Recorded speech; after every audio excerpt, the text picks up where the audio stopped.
as I said in the last segment, seeing the president reaffirm that commitment to American leadership on the world stage, seeing him sign last week a bill that extended all the Trump-Pence tax cuts when some of the populist voices were literally talking about raising the top marginal rate, which would have been the largest tax increase in American history. So you think the Mike Pence lane still exists in the Republican Party? It does appear that the Mike Pence lane, the tried and true conservative, traditional conservative that we know of, definitely does not have the loudest, most powerful voice in the party right now. Yeah, well, I wouldn't be presumptuous to call it the Mike Pence lane. I'm calling it that. This is a conservative party and has been a conservative party since the days of Barry Goldwater, since the day of Ronald Reagan. It also has some tried and true conservatives. That's why they are so upset about that tax and spending bill, because it adds $3 trillion to the deficit and debt. You've got.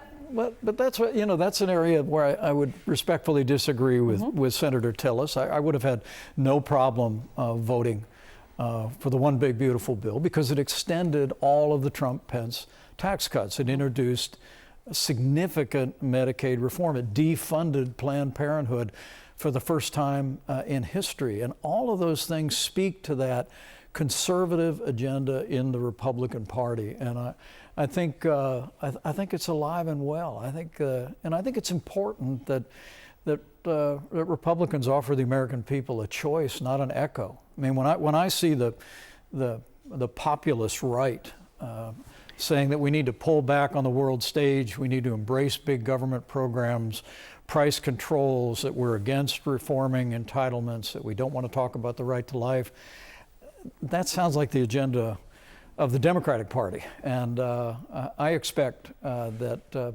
you're going to continue to see the Republican Party stay on that track of conservatism in the days ahead, and whatever the future holds for me, I'm going to be a voice for that. Part of that bill is the Medicaid cuts. In Indiana, the state you and I love so much, 26% of people there are on Medicaid. A dozen rural hospitals are at risk of closing. And Tom Tillis says the real life consequences of the Medicaid cuts are going to be politically devastating, pushing people off of Medicaid. Do you agree? I don't. And in fact, in our 4 years in the administration, we pushed hard at HHS to create work requirements in Medicaid, and now it is in the law and in the federal budget. And I give the president and his team all the credit in the world for doing that.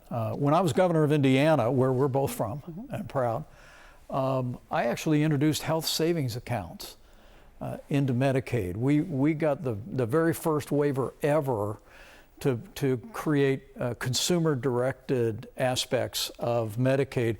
The key is we've got to reform these programs. We certainly don't want people who are in this country illegally to be receiving Medicaid benefits. We want those resources to go to people that really need them. But when he says it's politically devastating, going to be for Republicans, if you don't agree with him, when you look at the landscape now, what do you think poses the biggest risk to Republicans in the midterms?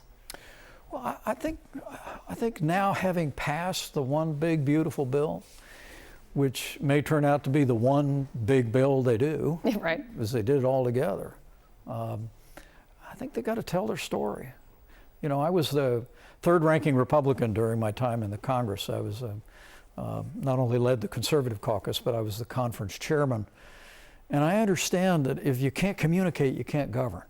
And I think it's absolutely essential, and I'd say to every one of my former friends or former colleagues and my friends in Congress, is get out across America, talk about what you did here,